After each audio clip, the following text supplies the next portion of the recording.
एक दौर था जब मुगलिया राजनीति में भारतीय मुसलमानों का दबदबा हुआ करता था। सन 1713 से और 1720 ईस्वी के दौरान इन 7 वर्षों में भारतीय मुसलमानों के नेता सैयद बंधुओं ने न केवल मुगल शासकों का भविष्य तय किया, न केवल उनको कठपुतली की तरह नचाया, बल्कि उनको गाजर मूली की तरह काट फेंका गया था। और न केवल मुगल शासकों का भविष्य, बल्कि मुगल दरबार में जो ईरानी और तुर्रानी गुट के मुसलमान थे उनको भी पंगुसा बना दिया था। और ईरानी और तुर्रानी मुसलमानों के जो गुट थे वो हमेशा इस फिराक में रहते थे कि किस प्रकार से इन भारतीय मुसलमानों के नेताओं के प्रभाव को कम किया जाए, इनके वर्चस्व को कम किया जाए। और इन्हीं की गुटबाजी का फायदा उठाया आगे चलकर मुगल शासक बने रोशन अख्तर उर्फ मोहम्मद शाह रंगीला ने। और मोहम्मद शाह रंगीला ने फिर किस प्रकार से तुर्रानी गुट के मुसलमानों की सहायता से भारतीय गुट के मुसलमानों के नेता सैयद बंधुओं को मौत के घाट उतरवा दिया था। इस संपूर्ण विषय पर हम बात करेंगे। उस समय मुगलिया जो राजनीति थी, जितने भी घटनाक्रम थे, उस पर मैं बहुत डिटेल से आपके साथ चर्चा करने वाला हूं। मैं रमन भारद्वाज, आइए शुरू करते हैं। इस विषय की शुरुआत करेंगे हम 9वें मुगल शासक फर्रुखशियर की हत्या के साथ में। जैसा मैंने पिछले वीडियो में भी बताया एक सोर्स का रेफरेंस देते हुए कि फरवरी सन 1719 ईस्वी में सैयद बंधुओं के आदेश पर मुगलिया हरम में 400 अफगानों और पठानों ने फर्रुखशियर को पकड़ा और घसीटकर बाहर लेकर आए। फर्रुखशियर की पगड़ी भी गिर गई थी, वो नंगे पैर था, उसकी आंखें फोड़ दी गई थी और दिल्ली के त्रिपोलिया गेट में बनी हुई जेल में ले जाकर बंद कर दिया गया था। और अप्रैल सन 1719 ईस्वी में फर्रुखशियर को मौत के घाट उतार दिया था और दिल्ली पर वापस फिर से इन सैयद बंधुओं का प्रभाव स्थापित हो गया था। पिछला वीडियो में मैंने आपको यह बताया कि इन सैयद बंधुओं को वापस इनका प्रभाव स्थापित करने में एक तो मराठों ने सहयोग किया, इसके अलावा कोटा के जो महाराव थे भीम सिंह, उनके द्वारा सहयोग प्राप्त हुआ। मारवाड़ के जो शासक थे अजीत सिंह राठौड़, उनका सहयोग प्राप्त हुआ और भरतपुर के जो चूड़ामन जाट थे उनका भी सहयोग प्राप्त हुआ। खैर, दिल्ली पर वापस से सैयद बंधुओं का प्रभाव स्थापित हो चुका था, लेकिन राजपुताना के एक शासक ऐसे थे जो फर्रुखशियर को समर्थन करते थे। वो थे जयपुर के शासक सवाई जयसिंह। सवाई जयसिंह जिनके द्वारा 18 नवंबर सन 1727 ईस्वी को जयपुर शहर की स्थापना की गई थी, वही जयपुर शहर जो वर्तमान में राजस्थान की राजधानी है। जब ये सैयद बंधु अपना प्रभाव स्थापित करने के लिए दिल्ली की ओर आ रहे थे सेना लेकर, पिछले वीडियो में मैंने आपको समझाया, ज्यादा डिटेल से नहीं जाऊंगा, लेकिन थोड़ा सा इस विषय को बता देता हूं ताकि अच्छे से चीजें कनेक्ट हो जाए। सैयद बंधु हुसैन अली ने सन 1718-19 ईस्वी में दक्षिण भारत में रहते हुए मराठों के साथ में संधि की थी और इसी संधि के तहत मराठों ने 15,000 की सेना की सहायता उपलब्ध कराई थी। और मराठों की सहायता से सैयद हुसैन अली जब दिल्ली की ओर बढ़ रहे थे तो दिल्ली में ही फर्रुखशियर के पास में एक व्यक्ति जयपुर के शासक सवाई जयसिंह ने यह कहा कि मैं अपनी सेना की सहायता से इन सैयद बंधुओं पर हमला कर देता हूं और अपनी अंतिम सांस तक मैं लड़ता रहूंगा अगर आप कहो तो। लेकिन फर्रुखशियर ने कहा मैं उनके साथ में समझौता करना चाहता हूं। सैयद बंधुओं को यह पता था कि जब तक दिल्ली में जयपुर के शासक सवाई जयसिंह है तब तक दिल्ली पर उतनी आसानी से अधिकार नहीं किया जा सकता जितनी आसानी से तब किया जा सकता है यदि सवाई जयसिंह को किसी भी प्रकार से दिल्ली से वापस जयपुर भेज दिया जाए। तो सैयद बंधुओं ने यह कहलवाया फर्रुखशियर को कि अगर मध्यस्थता करनी है तो जयपुर के शासक सवाई जयसिंह को वापस दिल्ली से जयपुर लौटने के आदेश दे दो। फर्रुखशियर ने सवाई जयसिंह को वापस लौटने के आदेश दे दिए। सैयद बंधुओं का रास्ता साफ हो गया और आगे क्या हुआ मैंने आपको बताया। अब हालांकि जब जयपुर के शासक सवाई जयसिंह जयपुर की ओर बढ़ रहे थे तो उनको रास्ते में समाचार प्राप्त हुए कि फर्रुखशियर को बंदी बना लिया गया है और बाद में कि फर्रुखशियर को मौत के घाट उतार दिया गया है। अब सवाई जयसिंह इस बात से चिंतित हुए। क्यों चिंतित हुए तो थोड़ा सा इस बात को समझो कि सवाई जयसिंह का मुगल शासक फर्रुखशियर के समय मुगलिया दरबार में बहुत अच्छा कद हुआ करता था। उनके पास में मालवा की सूबेदारी थी, इसके अलावा 7,000 की मनसबदारी भी थी, जो एक अच्छी पोस्ट हुआ करती थी। लेकिन अब जब फर्रुखशियर को कत्ल कर दिया गया है, सैयद बंधुओं का फिर से प्रभाव स्थापित हो गया है, तो ऐसे में इस बात की प्रबल संभावना है कि जयपुर के शासक सवाई जयसिंह को मुगलिया राजनीति के हाशिए पर कर दिया जाएगा, किनारे लगा दिया जाएगा, मतलब बर्फ में लगा दिया जाएगा। तो सवाई जयसिंह ने उत्तर भारत में अपने राजनीतिक कद को बरकरार रखने के लिए एक व्यक्ति को संदेश भेजा। वो व्यक्ति थे आगरा के किलेदार मित्रसेन। मित्रसेन के पास में संदेश यह भेजा कि जेल से नेखुसियर को निकालो, नेखुसियर को निकाल के विधिवत रूप से मुगल शासक बना दो। तुम ये कार्यवाही करो, मैं आगरा की ओर आ रहा हूं अपनी सेना लेकर। साथ ही साथ सवाई जयसिंह ने एक लेटर और लिखा और वो लेटर भेजा इलाहाबाद। इलाहाबाद के सूबेदार छबेला राम को यह कहा कि अपनी सेना लेकर आगरा की ओर पहुंचो, लेकिन उस समय इलाहाबाद में विद्रोह चल रहा था, इसीलिए छबेला राम अपनी सेना लेकर आगरा की ओर नहीं आ सके। खैर, जैसा सवाई जयसिंह ने कहा, उनके विश्वस्त व्यक्ति आगरा के किलेदार मित्रसेन ने वैसा ही किया और नेखुसियर को जेल से निकालकर विधिवत रूप से अगला मुगल शासक बनाया। मई सन 1719 ईस्वी में नेखुसियर ने कोष से 1 करोड़ रुपया निकालकर अपने कर्मचारियों और अपने सैनिकों में वितरित किया ताकि उनको अपना विश्वस्त बनाए रखा जा सके। अब सवाई जयसिंह ने ऐसा क्यों किया, यह तो हमको समझ में आया, क्योंकि उनको उत्तर भारत में अपने राजनीतिक कद को बनाए रखना था। लेकिन एक सवाल दिमाग में आता है, ये नेखुसियर कौन है, ये कहां से आ गया? ये अगर विधिवत रूप से मुगल शासक बनाया गया था तो ज्यादातर तो हमने पढ़ा ही नहीं है नेखुसियर के बारे में। तो कौन है नेखुसियर, इसके लिए मुझे आपको फिर से इतिहास में थोड़ा पीछे की ओर लेकर जाना पड़ेगा ताकि चीजें बहुत अच्छे से आप समझ सको। तो हम चलते हैं वापस थोड़ा पीछे की ओर, मुगल शासक औरंगजेब के शासनकाल की ओर, और हमको अपना ध्यान केंद्रित करना पड़ेगा मारवाड़ की ओर। मारवाड़ जो वर्तमान में राजस्थान के जोधपुर और इसके आसपास का जो क्षेत्र है, यह मारवाड़ कहलाता है। यहां के शासक महाराजा जसवंत सिंह की सन 1678 ईस्वी में जब मृत्यु हुई थी जमरूद में, तो मुगल शासक औरंगजेब ने पूरे मारवाड़ को हड़पने की योजना बनाई और बाद में इस क्षेत्र को खालसा घोषित कर दिया, मतलब इसको मुगल साम्राज्य में मिला लिया गया था। और महाराजा जसवंत सिंह के जो पुत्र थे अजीत सिंह, उनको अगला मारवाड़ का शासक नहीं माना था।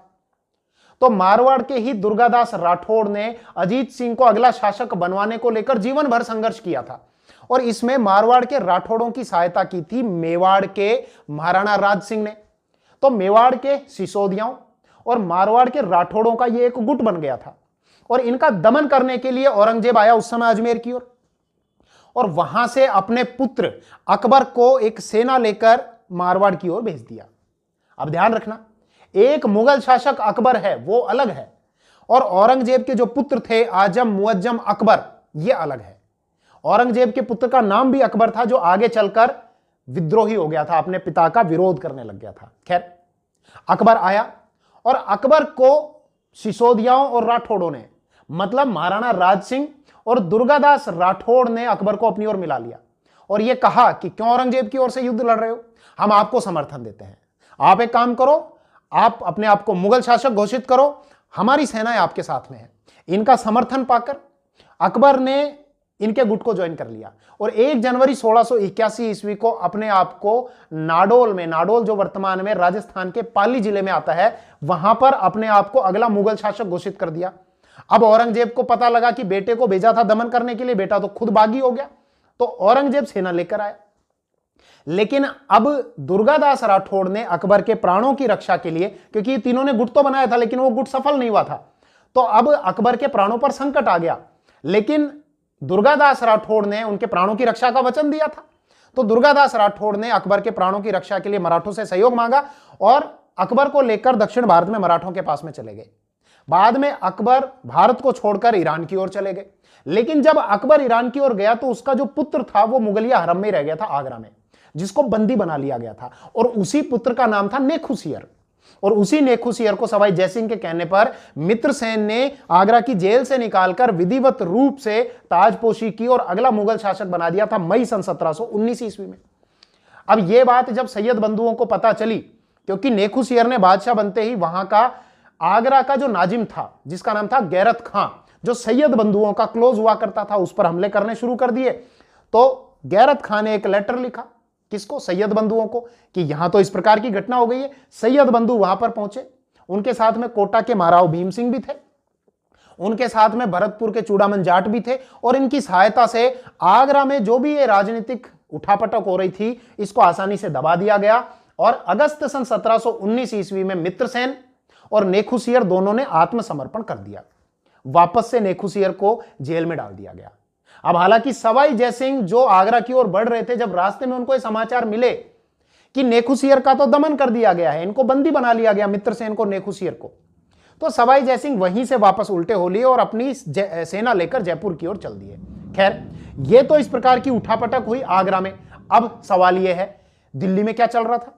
दिल्ली में जब फर्रुखशियर को बंदी बनाया फरवरी सन 1719 ईस्वी में, और अप्रैल सन 1719 ईस्वी में जब मौत के घाट उतार दिया गया, तो दिल्ली में क्या चल रहा था? तो दिल्ली में इसी अंतराल में मार्च 1719 ईस्वी में इन सैयद बंधुओं ने एक नया मुगल शासक घोषित कर दिया, नया मुगल शासक बना दिया। और वो व्यक्ति था रफीउद्दरजात, जिसको 10वां मुगल शासक बनाया था।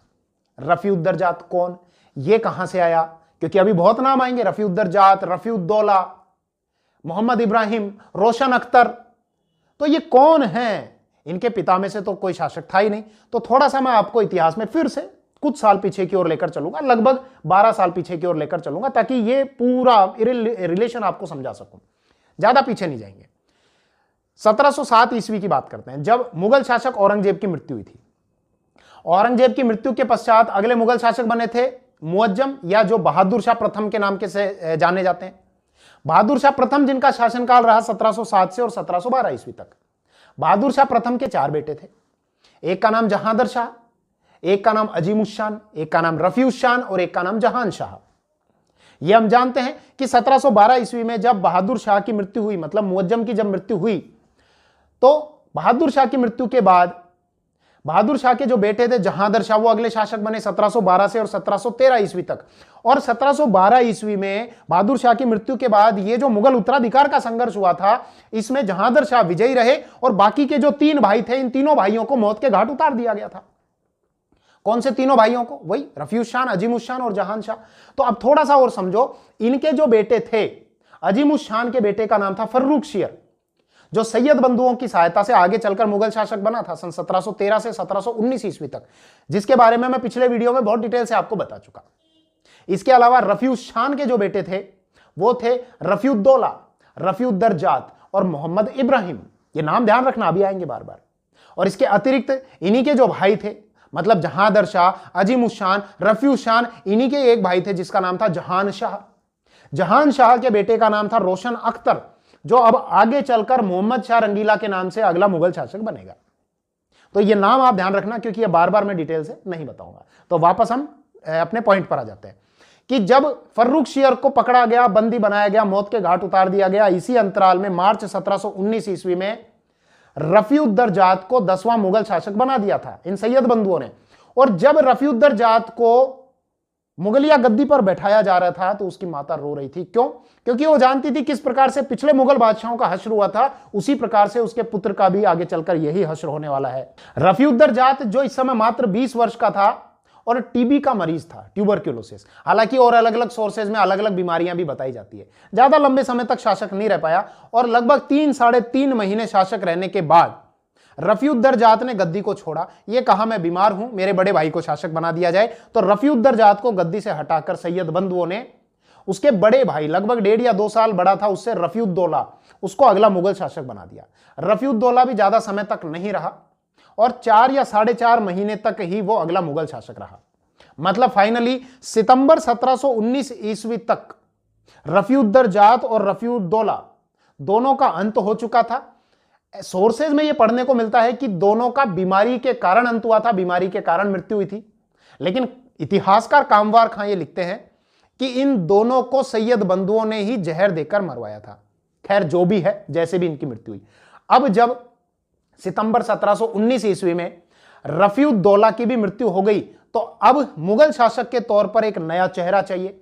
ऐसा चेहरा चाहिए जिसको कठपुतली की तरह नचाया भी जा सके, जिसके भविष्य को, भाग्य को तय भी किया जा सके। तो अब एक लड़के को सामने लाया। वो 17 वर्ष का लड़का था जिसका नाम था रोशन अख्तर। मैंने बताया अभी आपको, रोशन अख्तर का नाम ध्यान रखना। रोशन अख्तर, जिसका जन्म 1702 ईस्वी में हुआ था अफगानिस्तान में, और 1719 ईस्वी में 17 वर्ष की आयु में सैयद बंधुओं के द्वारा मुगल गद्दी पर बैठा दिया गया, तख्त-ए-ताउस पर बैठा दिया गया। लेकिन अब रोशन अख्तर भी एक महत्वाकांक्षी व्यक्ति था, महत्वाकांक्षी शासक था। रोशन अख्तर हालांकि बाद में चलकर निरंकुश भी हो गया था, और रोशन अख्तर या मोहम्मद शाह रंगीला जिनको कहा जाता है इतिहास में, उनके शासनकाल में हमको बहुत सारी विचित्र घटनाएं भी पढ़ने को मिलती हैं कि किस प्रकार से रोशन अख्तर उर्फ मोहम्मद शाह रंगीला महिलाओं के वस्त्र पहनकर दरबार में आ जाया करता था। और जब दिल्ली में इस प्रकार की बातें प्रचारित हुई कि मोहम्मद शाह रंगीला नपुंसक है, तो वो दरबार में नग्न भी आ जाया करता था। अपने दरबारियों को भी नग्न करने के लिए कहता था, नग्न होने के लिए कहता था, और लोगों को यह बताने के लिए कि देख लो मैं नपुंसक नहीं हूं। मोहम्मद शाह रंगीला जो स्वयं अपने नग्न अवस्था के चित्र बनाया करता था, मोहम्मद शाह रंगीला, जिसके दरबार के कुछ विद्वानों के नाम कॉम्पिटिटिव एग्जाम्स में पूछे जाते हैं, सदारंग और अदारंग, ये ध्यान रखना। इसके अलावा वली दख्खनी, ये नाम भी ध्यान रखना। मोहम्मद शाह रंगीला के शासनकाल की दो वेश्याएं नूरबाई और उधमबाई, इनका भी बहुत उस समय प्रभाव हुआ करता था। खैर, हमारा विषय अभी ये नहीं है, मोहम्मद शाह रंगीला का शासनकाल नहीं है, हमारा विषय है कि अब किस प्रकार से सैयद बंधुओं को मौत के घाट उतारा गया। तो अब मोहम्मद शाह रंगीला इन सैयद बंधुओं के हाथों की कठपुतली था अपने शासनकाल के आरंभिक वर्ष में, लेकिन साथ ही साथ एक महत्वाकांक्षी शासक भी था। तो अब सैयद बंधुओं के प्रभाव को कम करने के लिए यह आवश्यक था कि इन भारतीय मुसलमानों के गुट की अपेक्षा जो दूसरे मुसलमानों के गुट है, ईरानी और तुर्रानी, उनके प्रभाव को बढ़ाया जाए। और ईरानी और तुर्रानी मुसलमान भी इस समय इस गुटबंदी से, इस षड्यंत्र से बहुत ज्यादा परेशान थे और अपने प्रभाव को कम होता देख रहे थे। इसीलिए अब ये गुटबाजियां हो गई। तो अब तुर्रानी मुसलमानों का साथ लिया गया। तुर्रानी मुसलमानों के गुट के जो नेता थे वो थे कमरुद्दीन खान, या जिनको चिनकिलिच खां कहा जाता है, या चिनकुलिच खां कहा जाता है, या जिनको निजामुल मुल्क कहा जाता है, या जिनको आसफ जाई भी कहा जाता है। कौन है ये? चिनकुलिच खां वही व्यक्ति जिनके द्वारा मोहम्मद शाह रंगीला के शासन काल में ही अलग से एक स्वतंत्र हैदराबाद रियासत की स्थापना की गई थी, जहां के शासक निजाम कहलाते थे। तो ये कमरुद्दीन खां के द्वारा की गई थी। कमरुद्दीन खां को मुगल शासक औरंगजेब के द्वारा चिनकिलिच खां या चिनकुलिच खां की उपाधि दी गई थी। फर्रुख शेर ने इनको निजामुल मुल्क की उपाधि दी थी और मोहम्मद शाह रंगीला ने इनको आसफ जाई की उपाधि दी थी। इसीलिए हैदराबाद के जो निजाम वंश है, हैदराबाद के जो शासक हैं, ये आसफ जाई राजवंश कहलाते हैं। क्लियर है? लेकिन सैयद बंधुओं को यह पता था कि चिनकिलिच खां का प्रभाव बढ़ गया तो उनका प्रभाव कम हो जाएगा, तो चिनकिलिच खां को चैन से रहने ही मत दो, बार बार परेशान किया रखो। तो फर्रुख शेर के शासनकाल से ही चिनकिलिच खां को लगातार परेशान किया जा रहा था सैयद बंधुओं के द्वारा, और सैयद बंधु थोड़े थोड़े समय के लिए कहीं पर भी चिनकिलिच खां का ट्रांसफर कर देते। फर्रुख शेर के समय ही सैयद बंधु अब्दुल्ला खां ने चिनकिलिच खां को दक्षिण भारत का सूबेदार बनाकर भेजा और 4-5 महीने बाद ही ट्रांसफर कर दिया मुरादाबाद जो वर्तमान उत्तर प्रदेश में आता है। अब मुरादाबाद जाने से पहले कुछ सोर्सेज ऐसा कहते हैं कि फर्रुख शेर ने चिनकिलिच खां को अपने पास दिल्ली बुलवा लिया कि कुछ समय दिल्ली आ जाओ ताकि इन सैयद बंधुओं का दमन किया जा सके। लेकिन इसी दौरान सैयद बंधुओं ने फर्रुख शेर को मौत के घाट उतार दिया और चिनकिलिच खां का ट्रांसफर मुरादाबाद की अपेक्षा बिहार कर दिया कि तुम एक काम करो, मुरादाबाद मत जाओ, फिर कहां जाए, बिहार चले जाओ। अब वो बिहार जाने की तैयारी करने लगा तो चिनकिलिच खां का ट्रांसफर वहां से हटाकर मालवा कर दिया कि तुम एक काम करो, बिहार मत जाओ, फिर कहां जाए, मालवा चले जाओ। मालवा जो वर्तमान मध्य प्रदेश वाला एरिया है। अब चिनकिलिच खां या कमरुद्दीन खां जब मालवा की ओर जा रहा था तो वहां पर रास्ते में उसको एक पत्र मिला। वो पत्र था नए मुगल शासक रोशन अख्तर उर्फ मोहम्मद शाह रंगीला की माता का। उन्होंने पत्र में यह लिखा था कि सैयद बंधुओं का दमन करना है, इसमें आपका साथ चाहिए। तो यह पत्र मिलकर, पत्र पढ़कर चिनकिलिच खां का उत्साह भी बढ़ गया और मालवा पहुंचकर उसने अपनी सैन्य तैयारी करनी शुरू कर दी। सेना रखनी है, सेना तैयार करनी है, तो खुले में तो किया नहीं जा सकता। खुले में आप करेंगे तो इसकी सूचना जल्दी ही मिल जाएगी। तो फिर 2 दुर्गों को अपने अधिकार में लिया गया। एक तो था असीरगढ़ जो वर्तमान में बुरहानपुर जिले में आता है मध्य प्रदेश के, और दूसरा किला था बुरहानपुर का ही किला। तो इन दोनों किलों को चिनकिलिच खां ने अपने अधिकार में लिया और सैन्य तैयारियां करनी शुरू की। क्योंकि आप बाद में भी चलकर ये देखते हैं जब अंग्रेजों का अधिकार हुआ तो उन्होंने फोर्ट बनाने शुरू किए थे। फोर्ट में आप हथियार रखो, सेना रखो, पर्दे के पीछे आप क्या कर रहे हो सामने वाले को पता ही नहीं चलता। खैर, चिनकिलिच खां की इन तैयारियों की खबर जब गुप्तचरों के माध्यम से सैयद बंधुओं को लगी तो सैयद बंधुओं ने अपनी एक विशाल सेना उत्तर भारत से और दक्षिणी भारत से चिनकिलिच खां पर हमला करने के लिए, दमन करने के लिए भेज दी। उत्तर भारत से जो विशाल सेना भेजी उसका नेतृत्व दिया दिलावर खां को। साथ ही साथ कोटा के जो महाराव थे भीम सिंह, उनको भी जाने के लिए कहा और यह कहा कि आप अगर वहां जाओगे और विजयी होते हो तो आपको 7,000 की मनसबदारी दी जाएगी। इसके अलावा नरवर के जो शासक थे गज सिंह, उनको भी दिलावर खां के साथ में कर दिया। तो उत्तर भारत से एक बड़ी सेना जा रही है मालवा की ओर। साथ ही साथ दक्षिण भारत के जो सूबेदार थे आलम अली खां, जो हुसैन अली खां के दत्तक पुत्र थे, उनको दक्षिण भारत से एक बड़ी सेना ले जाकर मालवा की ओर ले जाने के लिए कहा। मतलब सैयद बंधुओं की यह स्ट्रेटेजी थी कि उत्तर भारत से सेना जाएगी, दक्षिणी भारत से सेना जाएगी और बीच में वो उसको दबा दिया जाएगा, बीच में फंस जाएगा चिनकलिच खां और आसानी से उसका दमन कर दिया जाएगा। लेकिन चिनकलिच खां ने अपनी बहुत अच्छी तैयारी कर रखी थी और इनकी संयुक्त सेनाओं को हरा दिया। दिलावर खां, महाराव भीम सिंह, गज सिंह और आलम अली खां, ये चारों रणखेत हो गए, मतलब युद्ध भूमि में लड़ते हुए मृत्यु को प्राप्त हुए। ये जो युद्ध हुआ था, ये युद्ध हुआ था जून सन 1720 ईस्वी में। अब जून 1720 ईस्वी में सैयद बंधुओं के द्वारा भेजी गई जब ये संयुक्त सेना, संयुक्त मोर्चा पराजित हुआ, तो इसके कारण दिल्ली में जो उनकी स्थिति थी वो भी प्रभावित होने वाली थी। तो अब एक अच्छा अवसर लगा किसको?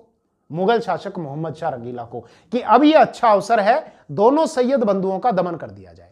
तो बादशाह मोहम्मद शाह रंगीला ने कमजोर हो चुके इन सैयद बंधुओं की हत्या के लिए, जो भारतीय मुसलमान थे, इनकी हत्या के लिए तुरानी गुट के मुसलमानों को आगे किया। और तुरानी गुट के एक मुसलमान थे हैदर खां। उनको यह दायित्व सौंपा गया कि जब इन सैयद बंधुओं में से एक हुसैन अली मुगल दरबार में कोई याचिका पढ़ रहे होंगे तो इनकी हत्या कर दी जाएगी। और इसी रणनीति के तहत मुगल शासक मोहम्मद शाह रंगीला ने फतेहपुर सीकरी में अपना दरबार लगाया। फतेहपुर सीकरी जो वर्तमान में उत्तर प्रदेश में आता है।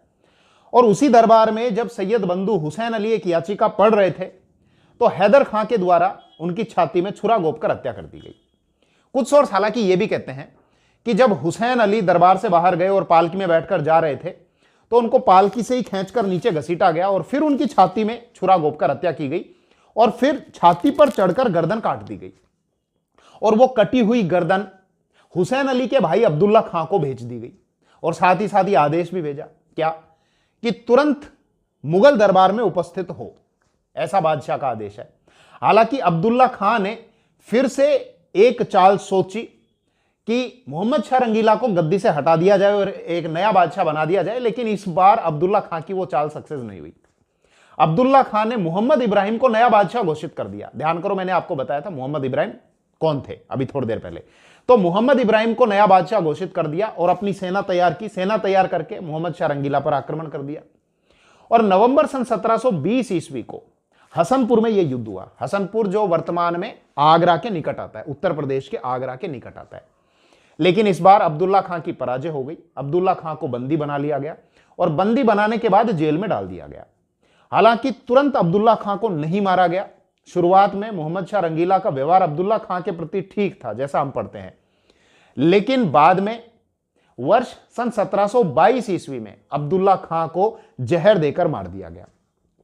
और वो मोहम्मद इब्राहिम जिनको अब्दुल्ला खां के द्वारा नया बादशाह घोषित किया गया था, मोहम्मद इब्राहिम को भी पकड़ लिया गया और पकड़कर जेल में डाल दिया गया। तो किस प्रकार से सैयद बंधु, जिन्होंने वर्ष 1713 से और 1720 ईस्वी के दौरान मुगलिया राजनीति में अपना प्रभाव बहुत बढ़ा लिया था, अंततः मोहम्मद शाह रंगीला के शासनकाल में इन दोनों का अंत कर दिया गया। और इन दोनों की हत्या करने के बाद अब मोहम्मद शाह रंगीला एक प्रकार से स्वतंत्र हो गया, इनके चंगुल से छूट गया और आगे चलकर वो एक निरंकुश शासक बन गया। और मोहम्मद शाह रंगीला के शासनकाल की बहुत सारी विचित्र घटनाएं हैं जिन पर किसी और वीडियो में चर्चा करेंगे। जय हिंद।